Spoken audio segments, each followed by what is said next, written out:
نزول مسیح جی دجال جی دعوت الارض کے بارے میں وضاحت کریں، جی جی اور نزول مسیح کے بارے میں جو احادیث ہے ان کا کیا مطلب ہے؟ نزول مسیح کی روایتیں ہمارے ہاں بخاری مسلم حدیث کی کتابوں میں ہیں، لیکن ان کے بارے میں قرآن مجید کی روشنی میں کچھ سوالات پیدا ہوتے ہیں۔ میں نے ان کو بڑی تفصیل کے ساتھ اپنی کتاب میزان میں بیان کر دیا ہے، کیونکہ یہ بحث اس طرح کی ہے کہ اس کو ذرا ٹھنڈے دل و دماغ کے ساتھ دیکھنا چاہیے، تو اس لیے میں ان کو یہ مشورہ دوں گا کہ وہ میزان میں یہ متعلقہ بحث دیکھ لیں۔ اس میں نے وہ سوالات اٹھا دیے ہیں، ان سوالات کی روشنی میں ان روایتوں پر یہ غور کریں، پھر دیکھیں کیا نوعیت بنتی ہے ان کی۔ ٹھیک۔ دجال کی روایتوں کو جتنا کچھ میں سمجھ سکا ہوں، اس سے تو یہ اندازہ ہوتا ہے کہ چونکہ ہمارے ہاں سیدنا مسیح علیہ السلام کے دوبارہ آنے کا عقیدہ شائع و ظاہر ہے،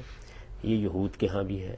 اسی طریقے سے مسیحیوں کے ہاں ہے، تو پوری دنیا کے مذہبی لوگ ایک لحاظ سے مسیح علیہ السلام کے دوبارہ آنے کا انتظار کر رہے ہیں، یعنی کچھ تو ابھی آنے ہی کا انتظار کر رہے ہیں، جیسے یہود ہیں، انہوں نے سیدنا مسیح علیہ السلام کو مانا ہی نہیں ہے، مسیحی بھی ان کے دوبارہ آنے کا انتظار کر رہے ہیں، مسلمان بھی کر رہے ہیں۔ اس میں یہ بڑا موقع ہے کہ کوئی شخص مسیح علیہ السلام کا بھیس بھر کے ہمارے سامنے آ جائے، کوئی غیر معمولی صلاحیتوں کا آدمی لوگوں کو دھوکہ دینے میں کامیاب ہو۔ چنانچہ جو الفاظ آئے ہیں وہ المسیح الدجال کے الفاظ آئے ہیں، یہ صرف دجال کے الفاظ نہیں آئے، یعنی وہ شخص کے جو فریبکاری کے ساتھ مسیح بن کر لوگوں کو دھوکہ دے گا۔ تو میں اس کو بالکل قرین قیاس سمجھتا ہوں، اس لیے کہ عامت الناس جس طریقے سے ان عقائد کو اختیار کیے ہوئے ہیں، ان میں کوئی شخص بھی ان کو دھوکہ دینے کے لیے اٹھ سکتا ہے، اور نہیں کہا جا سکتا کہ قیامت کے قریب اس طرح کا کوئی فتنہ برپا کس وقت اور کیسے ہو جائے۔ دعوت الارض کے بارے میں بھی جو کچھ روایتوں کے اندر آتا ہے، چونکہ بہت مجمل ہے روایتیں،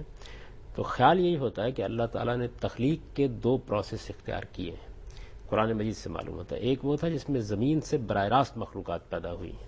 یعنی زمین کا پیٹ ان کے لیے ماں کا پیٹ بنا ہے، جس کو بیان کیا گیا کہ انبتکم من الارض نباتا، اللہ نے ایسے ہی تمہیں اگا دیا تھا زمین سے جس طرح وہ پودوں کو اگاتا ہے۔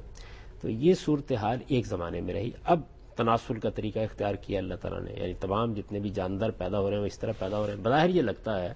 کہ کوئی اس طرح کی مخلوق پھر زمین کے پیٹ سے پیدا ہو جائے گی، اور وہ ایک نشانی بن جائے گی اس بات کی کہ دنیا جس جگہ سے شروع ہوئی تھی لوٹ رہی ہے اس جانب۔